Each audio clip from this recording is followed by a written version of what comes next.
Many state-owned museums charge visitors an entrance fee. However, in some countries admission to public museums is free.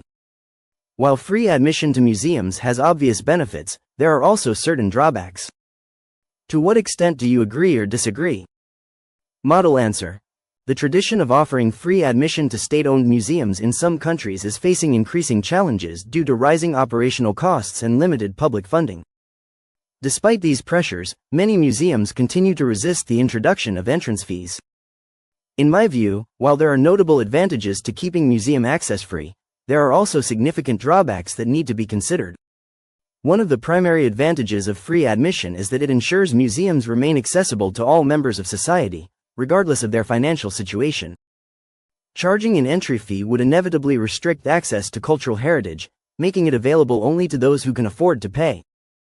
Free admission, in contrast, aligns with the principle of equal opportunity, much like public libraries, and allows people from diverse socio-economic backgrounds to explore history and culture. Additionally, free museums tend to attract a much larger and more varied audience. Not only do many visitors make special trips to visit these institutions, but the number of people who drop by spontaneously is also considerably higher. As a result, these museums reach a far broader public and fulfill their educational mission on a much larger scale. Finally, unlike private museums, which often face commercial pressures, free museums are more likely to offer exhibitions that prioritize educational value over profit. This allows them to focus on presenting their collections in a serious and meaningful way. However, the policy of free admission also presents several disadvantages.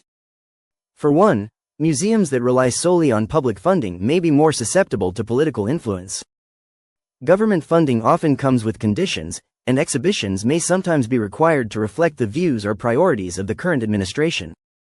Furthermore, despite their popularity, museums must compete for funding against other vital public services, such as healthcare and education, which are typically prioritized. Consequently, museums that do not charge admission may struggle to secure sufficient funding to support large-scale projects or to purchase new items for their collections. Lastly, while free museums attract large numbers of visitors, they often become overcrowded, particularly during holidays or peak seasons.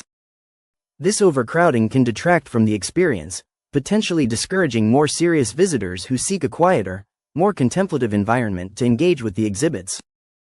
In conclusion, while the concept of free admission to museums has its merits, particularly in terms of ensuring accessibility for all, it also comes with significant challenges, including limited funding and overcrowding. A more sustainable model might involve offering free entry for children and students, while charging a moderate fee for adults. This approach would help museums balance public access with the financial resources necessary to maintain their collections and continue their educational mission.